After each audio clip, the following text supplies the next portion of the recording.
Selamat pagi ya, kita bersama lagi dalam Ruang Bicara yang dibawakan kepada anda tentunya di Bernama TV, dan sudah pastilah hari ini juga kita memilih satu lagi topik yang cukup penting sebenarnya untuk kita sembang-sembang bersama dengan seorang tetamu, seorang tokoh sebenarnya yang sudah pun berada di studio Ruang Bicara ini bersama dengan saya. Dan tokoh ini sebenarnya sudah lama saya kenali, hanyalah melalui tulisan-tulisan beliau. Tetapi alhamdulillah hari ini saya dapat bersemuka sebenarnya dengan tokoh ini. Jadi akhirnya inilah yang disebut bahawa akhirnya impian itu menjadi kenyataan. Jadi kita ingin mengalu-alukan. Sebelum itu menarik jugalah kalau saya sebut tentang topik yang menjadi pilihan kita hari ini di Ruang Bicara ini. Topik kita ialah kajian semula kurikulum peradaban Islam. Dan tokoh yang sudah pun bersiap sedia bersama dengan saya, kita ingin mengucapkan jutaan terima kasih dan selamat datang kepada yang berbahagia Profesor Emeritus Datuk Dr. Osman Bakar, yang merupakan tokoh pemikir dan penyandang kursi Al-Ghazali Istek. Jadi terima kasih. Assalamualaikum Datuk. Waalaikumsalam warahmatullahi. Terima kasih saudara Syarkawi. Masih sihat nampaknya. Betul. Dan Datuk pun walaupun yalah nampak agak lemah sedikit, tetapi alhamdulillah, masih lagi dapat bersama kami di Ruang Bicara ini. Jadi jutaan terima kasih sebenarnya kepada Datuk. Dan kepada penonton yang sedang bersama kami ketika ini, anda juga sebenarnya kami alu-alukan untuk bertanya apa saja berkaitan dengan topik yang menjadi pilihan kita. Jadi seperti biasalah, dua talian kami sediakan kepada anda di 0326979767 dan juga 0326979768. Baiklah, saya sebenarnya tertarik hati terutamanya lah apabila kita nak bercakap nanti tentang buku ini, iaitu Knowledge, Tradition and Civilization, Essays in Honor of Professor Osman Bakar. Tapi sebelum itu, ini satu isu yang sebenarnya menjadi perhatian seluruh umat Islam di seluruh dunia sebenarnya, tentang berlakunya semula apa yang disebut sebagai Islamofobia ini tu. Pandangan Datuk lah, kenapa ini boleh berlaku sekarang ini seolah-olah berada di satu peringkat ataupun situasi yang amat membimbangkan kita sebenarnya, Datuk?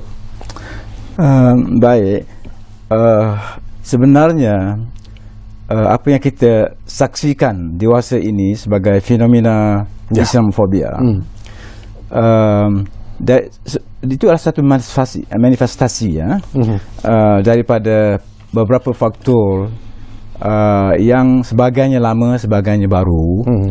Jadi yang lama itu ialah sikap permusuhan terhadap Islam di kalangan sebilangan umat manusia, kerana ini sudah digambarkan sendiri oleh Al-Quran sendiri tentang siapa yang merupakan potensi penentang ajaran Islam itu sendiri. Jadi kita tidak heranlah ya.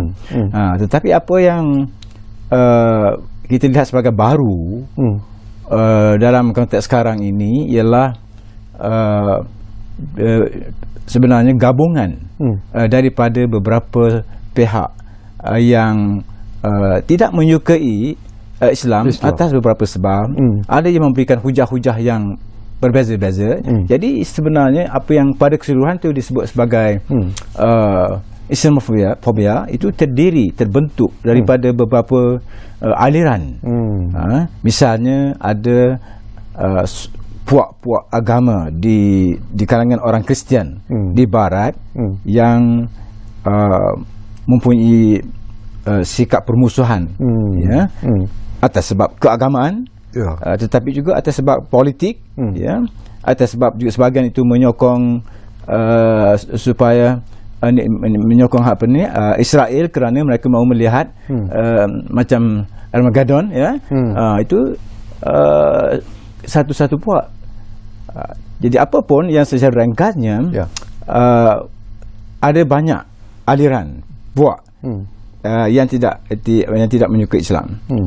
Jadi yang saya sebutkan tadi masa kita perbualan di luar tadi, sebenarnya ada kumpulan tertentu yang mahu menyemarakkan ataupun mahu mengekalkan Islamofobia ini sebagai satu fenomena. Mereka tidak mahu mencari penyelesaian. Tapi kita mahu. Mereka mahu ini berterusan, juga atas kepentingan, ada strategi mereka lah, strategi politik dan sebagainya. Respon saya kepada ini, saya melihatnya sebagai seorang ahli akademi, sebagai seorang, bukan sebagai seorang ahli politik. Jadi bagi saya sepatutnya lah ada sekumpulan ilmuwan Islam yang membuat kajian tentang fenomena ini, kerana dia bukan satu fenomena yang bukan satu dua saja, dia banyak ya. Jadi apa hasrat mereka masing-masing, apa strategi mereka.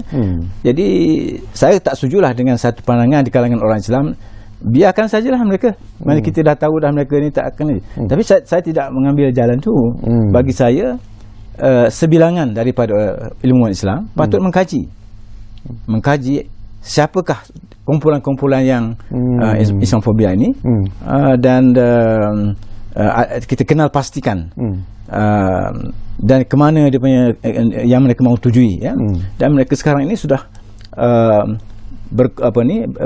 berkomplot dengan golongan anti-Islam, golongan ekstremis anti-Islam di kalangan agama lain, pengikut lain, misalnya terutama sekali di kalangan Yahudi lah, di Israel, juga sekarang ini di Brunei Kecil India, di kalangan golongan ekstremis Hindu, ya, mereka ini, dan sekarang ini juga sebilangan ekstremis Buddhis di Sri Lanka dan Myanmar, ya.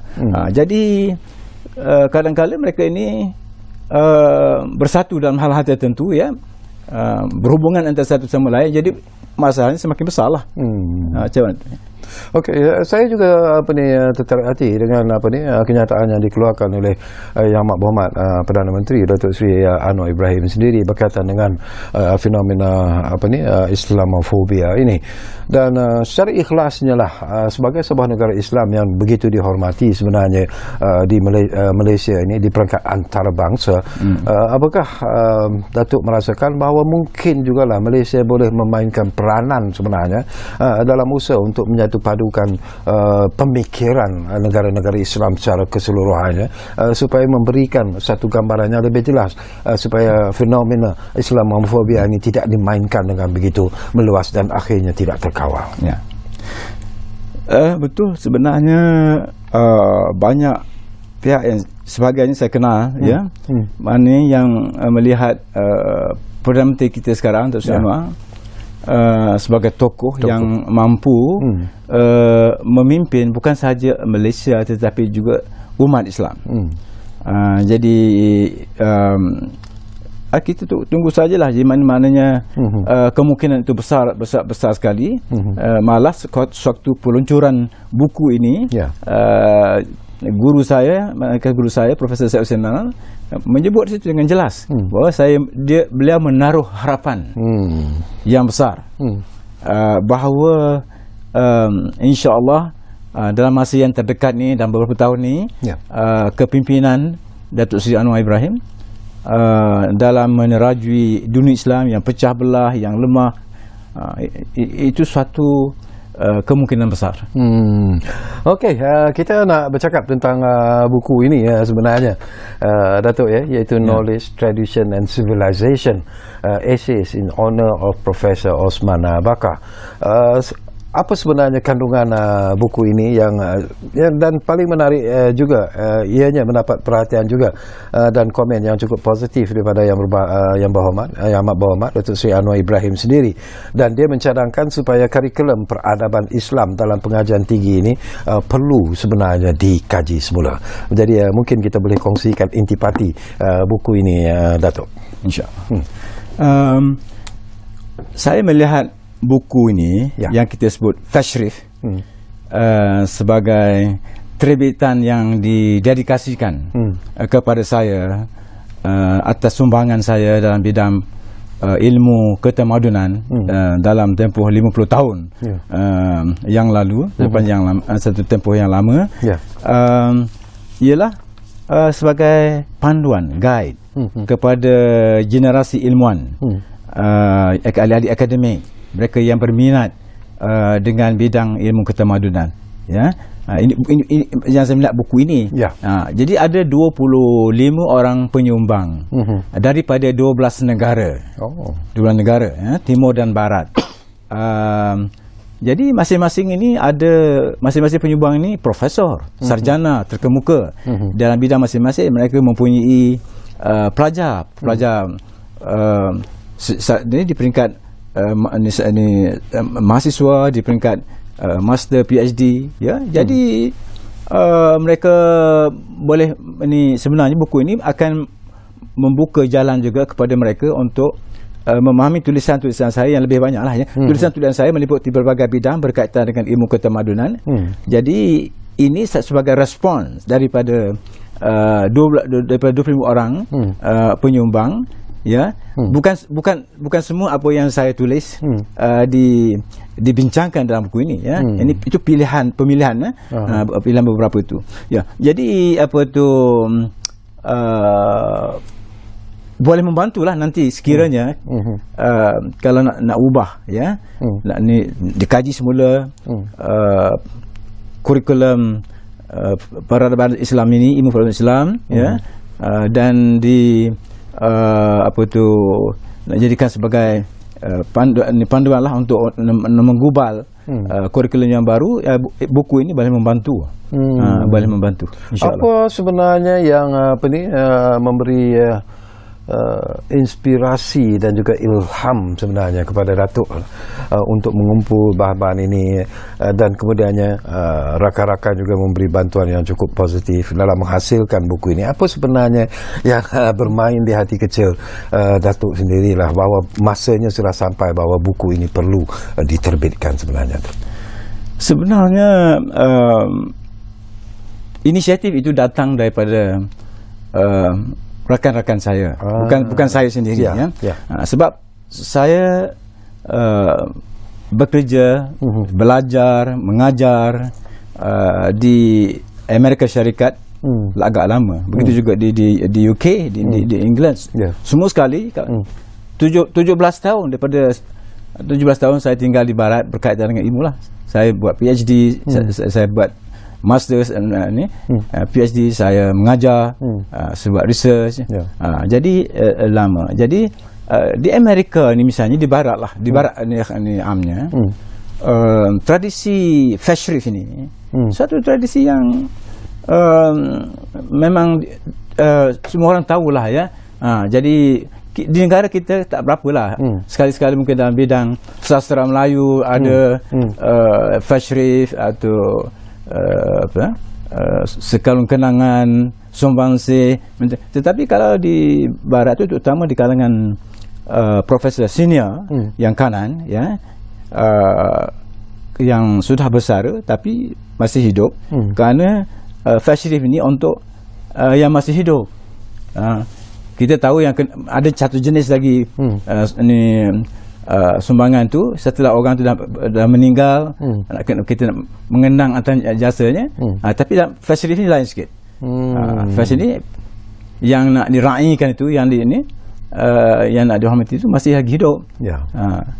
Itu jadi kebetulan inilah dua orang kawan saya, sebenarnya dua orang bapa dan anak yang mendekati saya. Dia kata, ni Prof, sumbangan Prof dalam bidang ilmiah ni sudah banyak.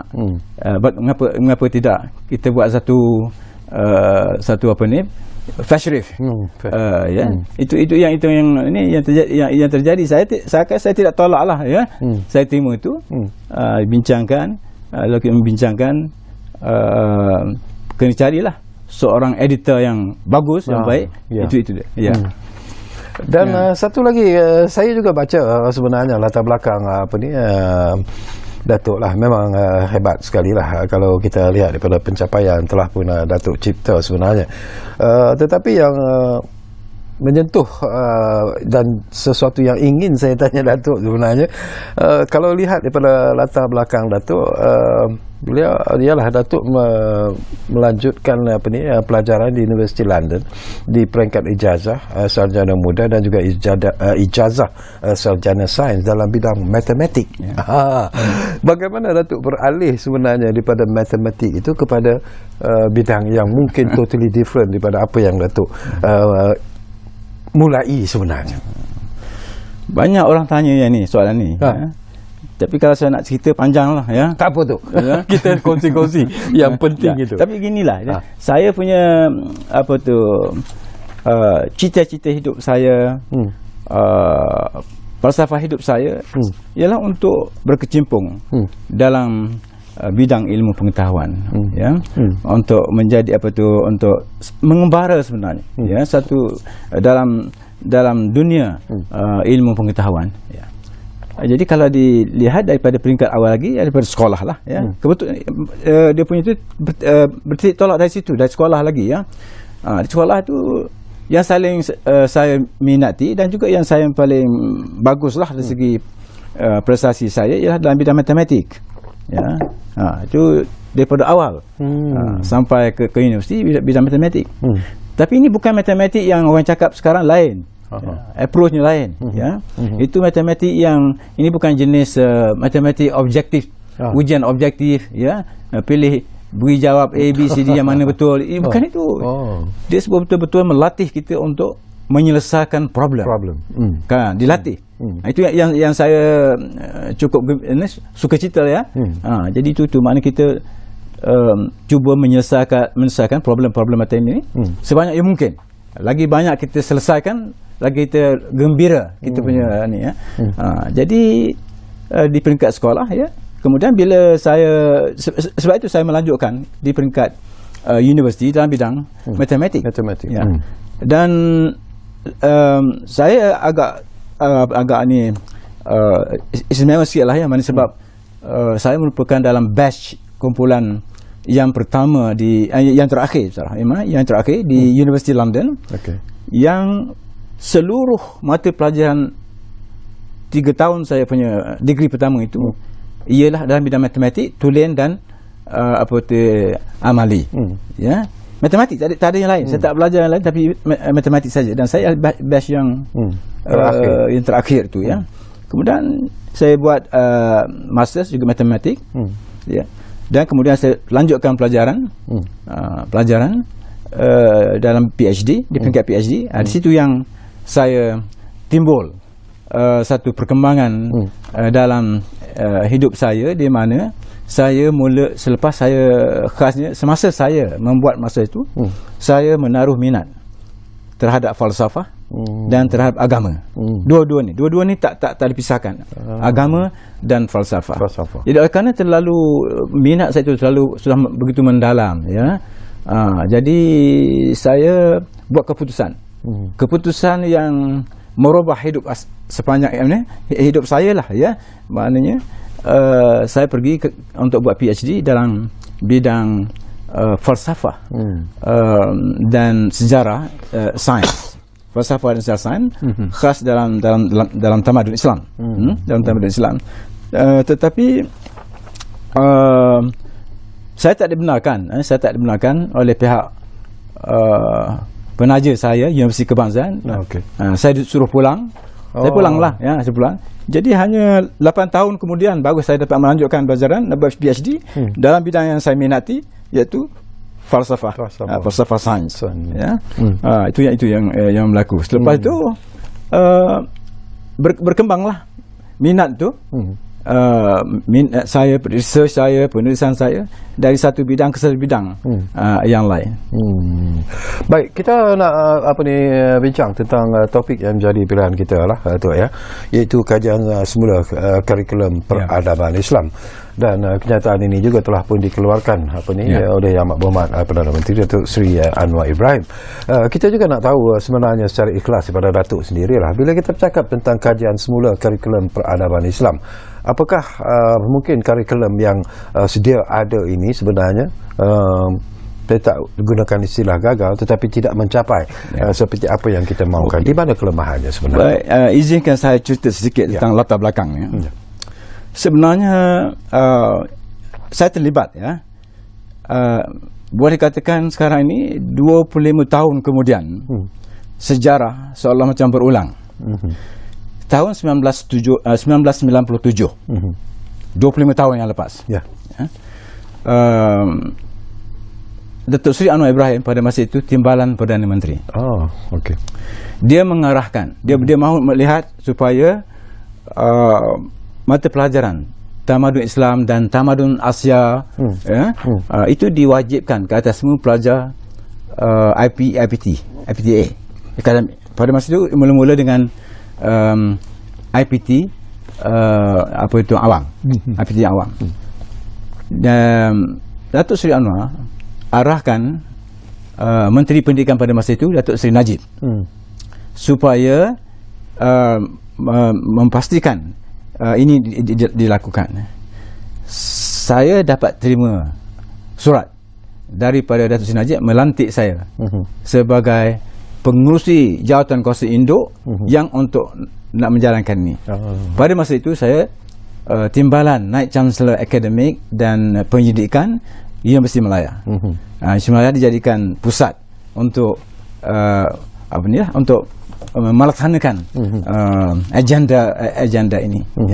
Jadi itu 25 tahun yang lepas, dan sejak itu hanya ada pindahan-pindahan kecil saja di mana universiti yang terlibat dalam pengajaran itu menyesuaikan sedikit sebanyak dengan situasi yang terdapat di kampus masing-masing. Tetapi pada umumnya apa yang kami putuskan, yang kami buat, yang kami gobal pada 1997.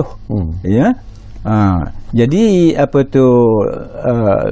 itu saya fikirkan kalau jadi kurikulum itu pada umumnya masih berjalan, masih berjalan. Jadi pada tempat saya, bila saya sebelum saya menyarankan pada hari itu dalam semasa peluncuran buku itu, dan alhamdulillah disambut baik oleh Yang Amat Perdana Menteri, dan lalu dia macam arahkan Menteri Pendidikan Tinggi supaya melaksanakan ini.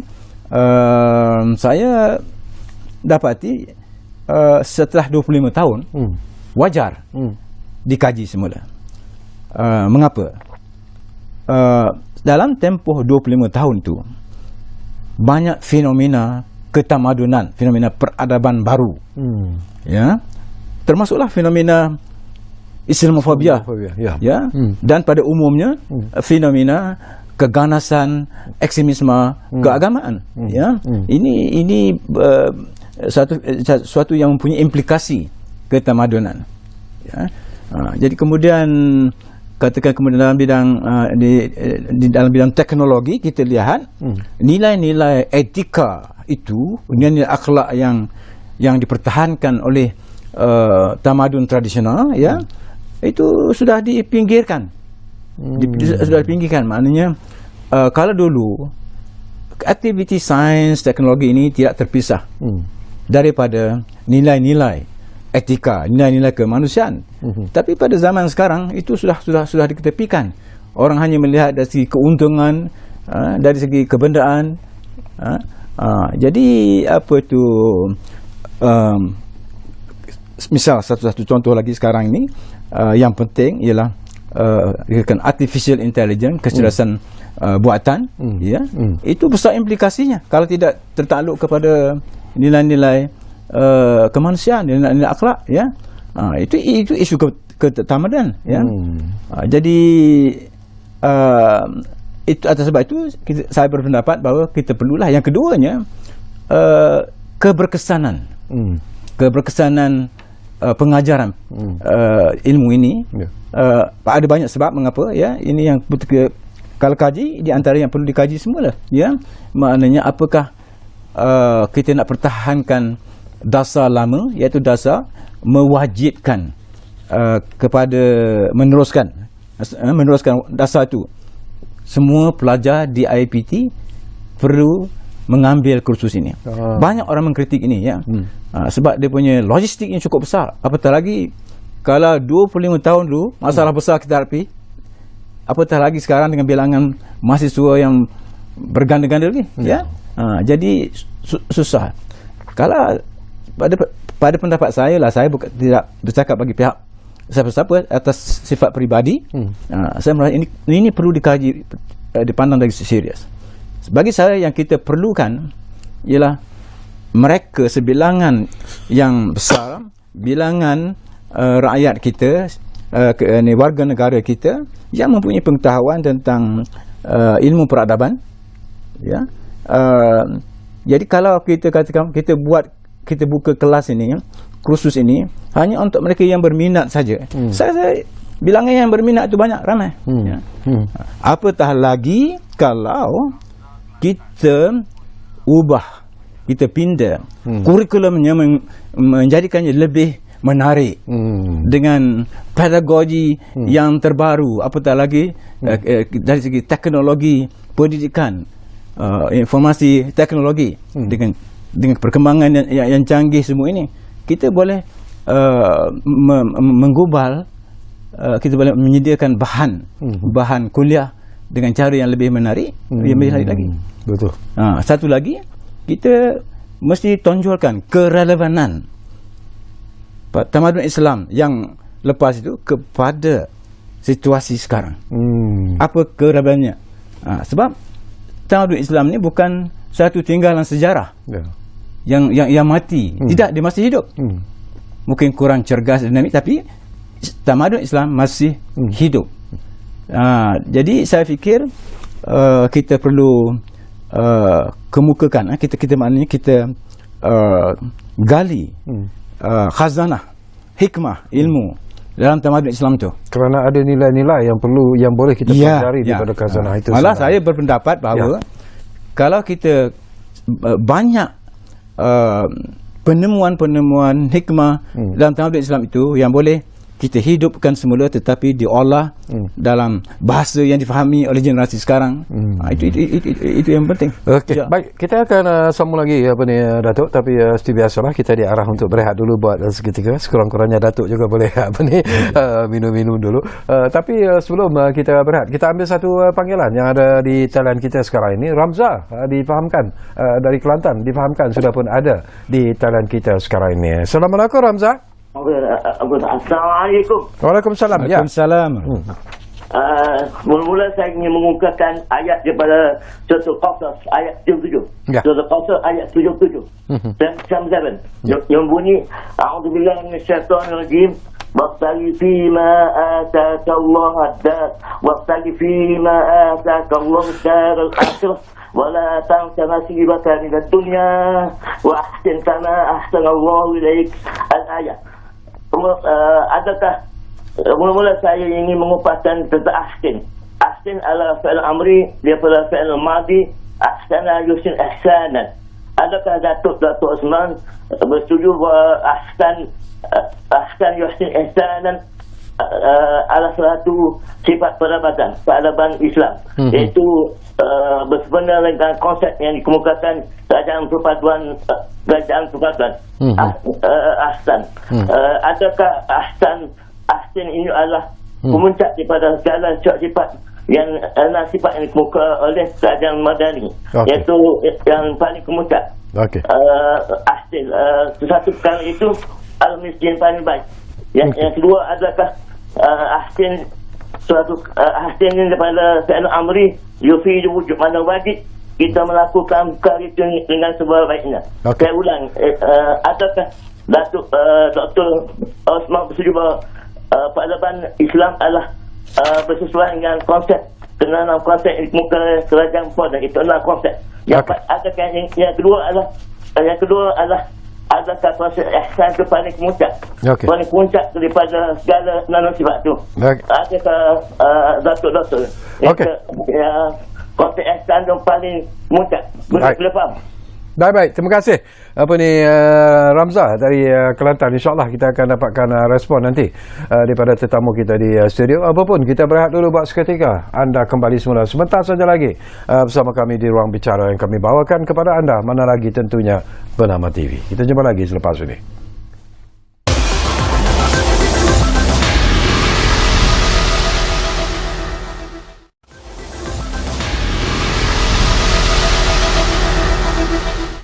Baiklah, kita kembali semula ke Ruang Bicara ini. Masih lagi bercakap tentang topik iaitu kajian semula kurikulum peradaban Islam, dan tentunya kita masih lagi bersama dengan tokoh yang berada di studio bersama dengan saya, iaitu yang berbahagia Profesor Emeritus Datuk Dr. Osman Bakar, yang merupakan tokoh pemikir dan penyandang kursi Al-Ghazali di East-Tech. Baiklah, mungkin Datuk ingin memberi respon kepada apa yang disebut dan dibangkitkan oleh pemanggil kita tadi, iaitu Ramza dari Kelantan. Tok, silakan.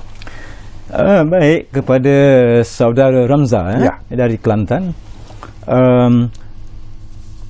Ya, perbincangan kita setakat ini kita ialah berkenaan dengan ilmu peradaban Islam. Dan ilmu peradaban Islam ni kalau dibandingkan ataupun dilihat dari perspektif misalnya ahli fikir Islam bernama Al-Farabi, bagi Al-Farabi ilmu ketamadunan tu beliau sebut sebagai ilmu madani. Ilmu yang terpenting sekali, ilmu ketamadunan, baik yang Islam ataupun juga yang bukan Islam. Tapi ilmu yang beliau hidupkan itu ilmu yang universal, ilmu ketamadunan, dan berdasarkan pada pendapat saya lah, pada pemahaman saya, maknanya Perdana Menteri Malaysia sekarang, Datuk Seri Anwar Ibrahim, mendapat inspirasi daripada falsafah madani dalam tamadun Islam itu, tetapi dia menterjemahkannya kepada sebuah dasar, sebuah polisi negara, iaitu Malaysia Madani, yang berkaitan juga ini timbul soal unity government. Unity ini kerajaan perpaduan. Ada yang mempertikaikan adakah kerajaan perpaduan ini bercanggah dengan Islam atau tidak. Bagi saya, dalam pemahaman saya, tidak, maknanya tidak bercanggah. Jadi apa tu soal pelaksanaan nanti itu soal lain, tetapi dari segi konsep dan falsafahnya tidak ada percanggahan. Jadi memanglah dalam ilmu ketamadunan itu timbul soal tata kelola, soal governance, soal pentadbiran, soal politik itu sebahagian daripada ilmu ketamadunan. Jadi tetapi soal ilmu soal Malaysia Madani ini itu kita lihat misalnya pada 6 prinsip, 6 rukun yang terkandung dalam itu, semuanya itu merupakan idea-idea yang semestinya dibincang dalam ilmu madani. Okey, saya juga nak tanya satu lagi persoalan. Saya dipahamkan bahawa Datuk adalah pengasas Akademi Sains Islam Malaysia, ataupun asasi yang ditubuhkan pada tahun 77. Apa yang Datuk lihat tentang akademi ataupun Akademi Sains Islam Malaysia ini? Saya dan rakan-rakan menubuhkan akademi ini pada 1977 dalam dekat yang dikatakan dekat kebangkitan Islam. Jadi di mana kita berusaha untuk menyelaraskan, untuk mengharmonikan kehidupan moden, kemajuan moden dengan perspektif Islam. Oleh kerana saya daripada aliran matematik, aliran sains, jadi saya bersama dengan rakan-rakan dalam aliran ini berpendapat bahawa kita juga perlu melihat dimensi sains ini dari perspektif Islam. Itu tujuan utama, maknanya menjadikan Al-Quran itu sebagai sumber inspirasi dalam mengkaji sains dan teknologi, dan pada umumnya kita berpendapat bahawa Islam tidak ada percanggahan antara Islam dan kemajuan sains dan teknologi. meskipun dari aspek falsafahnya ada perbezaan antara falsafah sains Islam dan falsafah sains Barat moden, ya, tetapi kebanyakannya tidak ada masalah. Ya. Jadi itu penting. Ya, satu lagi perkara jugalah. Ini pun menarik perhatian saya sebenarnya. Datuk juga merupakan mantan Profesor Kursi, Profesor Ulung dan juga pengarah Pusat Pengajian Islam Sultan Omar Ali Saifuddin di Universiti Brunei Darussalam pada tahun 2013 hingga 2017. Bila kita bercakap tentang negara Brunei Darussalam itu sendiri dan bila kita kaitkan dengan tamadun Islam itu sendiri, kita tahu bahawa negara Brunei Darussalam adalah sebuah negara yang betul-betul memperjuangkan kekuatan Islam itu sendiri dari segi kehidupan, dari segi apa yang mereka negara tersebut lakukan. Jadi apakah Datuk melihat bahawa itu juga satu contoh, satu perkembangan positif ke arah peradaban Islam yang sebenarnya? Betul. Saya dijemput ke Brunei oleh pihak kerajaan, pihak Sultan, kerana baginda baru menubuhkan pusat yang dinamakan Sultan Omar Ali Saifuddin Center for Islamic Studies. Saya dipanggil untuk mengetuai itu. Jadi 6 tahun saya ini telah cuba membantu universiti untuk diantaranya ialah untuk mengendalikan pengajaran tamadun Islam. Jadi saya dan rakan-rakan di sana telah menggubal satu silabus, satu kurikulum pengajaran ilmu peradaban Islam yang agak berbeza sedikit dengan apa yang terdapat di Malaysia. Walaupun saya juga yang ni, tetapi saya fikir saya nak sesuaikan dengan Brunei lah. Di Brunei itu ya, jadi alhamdulillah mana dekat Universiti Brunei Darussalam tu terdapat pengajaran falsafah, pengajaran ilmu peradaban Islam. Tapi secara pribadilah sedikit lagi ketika berada di negara Brunei Darussalam itu, bagaimana Datuk melihat dan menilai tentang penerimaan rakyat Brunei Darussalam sendiri terhadap peradaban Islam yang ditekankan oleh baginda Sultan Brunei sendiri? Penekanan oleh Sultan ialah bahawasanya kursus ataupun ilmu peradaban Islam ini bukan sesuatu yang bertentangan dengan apa disebut bagai majlis Melayu MBI, Melayu Beraja Islam. Ya, sebaliknya memperkukuhkan itu. Dia lihat begitu, dia melihat malah dalam titahnya bila meluluskan kursus ini, maknanya itu yang ditekankan. Jadi betul akan membantu para pelajar untuk mengetahui peradaban Islam ini dengan lebih dekat lagi, dalam lagi, tetapi dia juga mempunyai implikasi dari segi kenegaraan. Jadi maknanya itu berguna kepada pembangunan negara Brunei, insyaAllah. Alhamdulillah. Baik, kembali semula tentang persoalan yang kita bincangkan. Sebagai antara 500 orang Islam yang paling berpengaruh, apa yang Datuk ingin lihat sebenarnya berlaku di Malaysia bila kita bercakap tentang peradaban Islam itu sendiri, mungkin dalam masa 10 tahun yang akan datang? Ialah itu gelaran 500 Muslim yang paling berpengaruh itu meliputi berbagai bidang, ya, maknanya bidang ilmu pengetahuan, bidang profession, dan kita dapati ramai di kalangan mereka itu adalah terdiri daripada para pemerintah, ya, dan juga ada agihan, ada macamnya taburan penerima itu di antara negara-negara, ya, macam saya dikira daripada konteks Malaysia ada 4 wakil, ya. Tetapi yang penting itu ialah apa yang menyamakan semua ini, iaitu sumbangan kepada pembangunan umat Islam, pembangunan kepada agama Islam itu sendiri, ya. Sebenarnya juga sebagai satu usaha penyatuan, nak menunjukkan bahawa dalam tamadun Islam ini dan di kalangan umat Islam ini ada banyak ada banyak mazhab, ada banyak aliran pemikiran, tetapi masih kita melihat diri kita sebagai satu umat, satu umat. Harapan saya ialah kita mengharapkan bahawa lebih di kalangan terutamanya di generasi muda itu lebih ramai lagi di masa akan datang ni akan dipilih, akan dipilih untuk dalam senarai yang dikira terbilang ini. Dan saya juga melihat di sini bahawa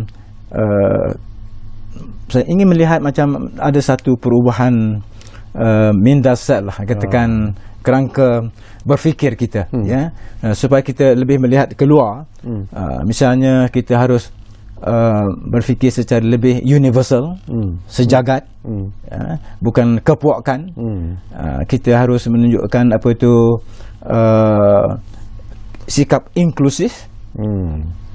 Sebab itu dalam kita yang kita harapkan dalam pengajaran, yang saya lihatlah kalau nak buat nak pindah nak kaji semula, di antaranya orientasi pengajaran itu sendiri, orientasi silabus itu kurikulum itu. Kita nak melihat kita ini sebagai umat Islam yang global, sedunia, yang bersifat sejagat, kerana itulah sebenarnya Islam. Jadi kalau kita nak buat itu, sebenarnya kita mengembalikan kedudukan Islam kepada tempat yang asal sebagai agama yang paling sejagat, kita berbanding dengan umat lain patutnya menjadi jaguh mempertahankan faham kesejahteraan, kesatuan umat manusia, inklusif. Ini satu perkara yang ditekankan juga oleh Perdana Menteri sekarang ni, inklusif itu, mana kita tak mudah-mudah mengeluarkan orang daripada kita. Kita nak tarik orang, bukan nak keluarkan orang. Itu kemudian kita melihat harus holistik, pemandangan kita holistik, bersepadu. Ini semua yang perlu ditekanlah, yang kita harap, yang itu yang disebutkan mindset yang baru, mindset yang baru, kerangka berfikir yang bersifat tauhidik, yang dan pada pendapat saya minda Islam itu yang dibentuk oleh Al-Quran, yang dipimpin oleh Rasulullah SAW, itu ialah yang bersifat tauhidik, berasal daripada tauhid, menekankan kesatuan. Baik, kita berehat Datuk buat kali terakhir, dan kembali nanti mungkin tak banyak lagi masa yang tinggal, tapi insya-Allah mungkin ada lagi persoalan yang sempat saya kongsikan bersama dengan tokoh yang berada bersama saya di studio, Profesor Emeritus Datuk Dr. Osman Bakar. Kita berehat buat kali terakhir.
Pelan Tindakan Dasar Sekuriti Makanan Negara 2021 hingga 2025 bertujuan memperkukuh sekuriti makanan negara.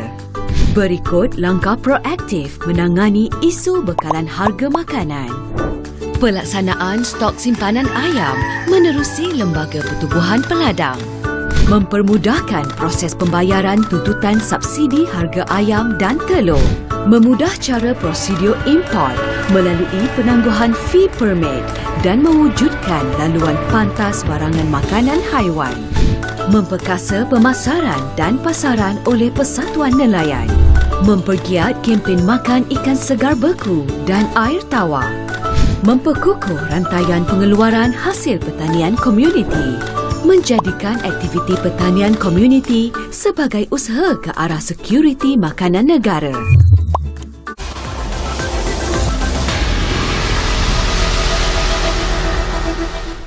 Baiklah, terima kasih banyak-banyak kalau anda masih lagi menumpukan perhatian bersama kami di ruang bicara ini. Kita hampir-hampir di penghujung sebenarnya, tak banyak lagi masa yang tinggal. Tapi ada lagi persoalan. Ialah saya tertarik hati daripada apa yang Datuk sebut tadi. Ialah Datuk sendiri pun mempunyai satu harapan yang cukup tinggi sebenarnya untuk melihat bahawa ilmu peradaban Islam di negara kita itu sendiri mungkin perlu diangkat kepada satu tempat yang mungkin jauh lebih baik daripada apa yang sedia ada sekarang ini. Tetapi secara ikhlasnya Datuk, apakah Datuk melihat bahawa negara kita sebenarnya ada potensi ke arah membangunkan peradaban Islam itu ke tahap yang sewajarnya tu? Sebenarnya saya melihat potensi Malaysia ini sudah lama, sudah lama. Malaysia mempunyai potensi dari segi sumber kemanusiaan, dari segi sumber asli, dari segi kedudukan geografi. Jadi sebenarnya potensi itu besar. Apa yang berlaku selama ini mungkin sebab-sebab politik yang tertentu yang menyebabkan macam tumpuan kita kepada pembangunan potensi itu menyebabkan kita tidak ketinggalan. Jadi bagi saya maknanya yang hakikatnya ialah pada hakikatnya kita sedar misalnya dalam 10 tahun yang lampau atau lebih ramai pelajar daripada luar, terutamanya daripada negara-negara Arab, daripada Timur Tengah, malah daripada China, daripada Indonesia, daripada Afrika, datang ke negara ini untuk mencari ilmu. Tetapi kita bukan sekadar untuk melihat ramai pelajar luar negara berada di negara kita, tapi yang pentingnya ialah kualiti. Kualiti itu. Jadi berarti bahawa kualiti penyelidikan, kualiti kesarjanaan, sudah tentu saya nak melihat dalam bidang bukan dalam bidang sains, kan dalam bidang sains dan teknologi itu memang banyak. Tetapi yang berkurangan, yang sangat-sangat berkurangan ialah dalam bidang ilmu kemanusiaan, dalam bidang ilmu kemasyarakatan, dikatakan humanities, humanities dengan social sciences. Saya agak bimbang kan pada pendapat saya, dua bidang ini bukan semakin meningkat, tetapi merosot. Dari segi kualiti kerjaan dan bilangan pelajar yang mahu mengambil bidang ini sebenarnya semakin berkurangan, semakin berkurangan. Saya menyambut baiklah langkah yang dibuat oleh Akademi Sains Malaysia, SN, di mana sekarang ini sudah ada bahagian para sarjana dalam bidang humanities dengan social science, jadi kalau negara-negara yang maju, akademi of Sciences and Arts disatukan, kita selama ini sehingga baru-baru ini kita hanya tumpukan kepada ahli sains tulen, teknologi, tapi tidak ada platform untuk para sarjana dalam bidang sains kemanusiaan dan sains kemasyarakatan. Jadi sebab ada banyak kebaikannya, pada kebaikan. Sebab ilmu ini dia kait mengait antara satu sama lain. Salah satu anggapan yang salah sama ini, ia menganggap bahawa kemajuan sains dan teknologi ini dia tidak perlukan sumbangan daripada sains kemanusiaan dan sebagainya, daripada agama tak perlu. Itu pada pendapat saya tanggapan yang salah. Tanggapan yang salah. Jadi ilmu itu saling kait mengait, dia memajukan antara satu sama lain. Baik pada konsep dalam Islam, konsep kesatuan ilmu, konsep kesatuan ilmu itu.